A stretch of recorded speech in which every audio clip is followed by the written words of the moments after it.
Christmas അവധിക്കാലം ആഘോഷമാക്കാൻ വിസ്മയ കാഴ്ചകളുമായി ഫ്ലവേഴ്സും പോത്തങ്കോട് ശാന്തിഗിരി ആശ്രമം ഒരുക്കുന്ന ശാന്തിഗിരി ഫെസ്റ്റിന് ഇന്നാണ് തുടക്കം. ഇന്നതിൻ്റെ കൊടിയേറും. ഇന്ന് വൈകുന്നേരം 5 മണിക്ക് നക്ഷത്ര വിളക്ക് തെളിയുന്നതോടെ ഫെസ്റ്റിൻ്റെ 2ാം ഘട്ടത്തിന് തുടക്കമാകും. ഒരു മാസം നീളുന്ന ശാന്തിഗിരി ഫെസ്റ്റിൽ നിരവധി കൗതുക കാഴ്ചകൾ ഒരുക്കിയിട്ടുണ്ട് പ്രേക്ഷകർക്കായിട്ട്.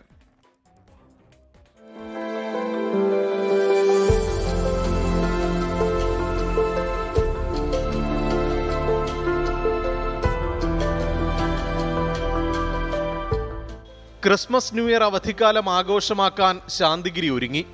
1,00,000 ചതുരശ്ര അടിയിൽ വൈവിധ്യമാർന്ന പൂക്കളുടെ ദൃശ്യവിരുന്നാണ് സന്ദർശകർക്കായി ശാന്തിഗിരി ഫെസ്റ്റിൽ കാത്തിരിക്കുന്നത്. നക്ഷത്രവനം, wild garden, snow house, bougainvillea village, amusement park, food fest എന്നിവയും ആഘോഷങ്ങളുടെ ഭാഗമാകും.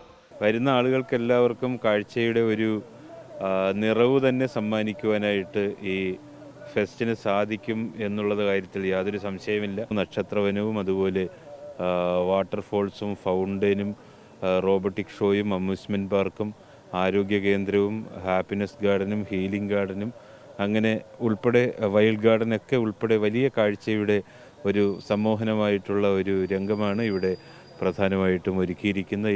ജനുവരി 19 വരെയാണ് ഒരു മാസം നീളുന്ന മെഗാ ഷോ. സൂപ്പർ ബാൻഡുകളുടെ മ്യൂസിക് റിയാലിറ്റി ഷോയും സിനിമാ സീരിയൽ പ്രവർത്തകരുടെ പങ്കാളിത്തവും ഫെസ്റ്റിലുണ്ടാകും. എല്ലാ ദിവസവും രാവിലെ 11 മുതൽ രാത്രി 11 മണി വരെയാണ് ഫെസ്റ്റിലേക്കുള്ള പ്രവേശനം. 24 തിരുവനന്തപുരം. എന്തായാലും പ്രേക്ഷകർ ഇന്ന് ആരംഭിക്കുന്ന പരിപാടിയിലേക്ക് ഞാൻ പോത്തങ്കോട്ടേക്ക് ക്ഷണിക്കുന്നു.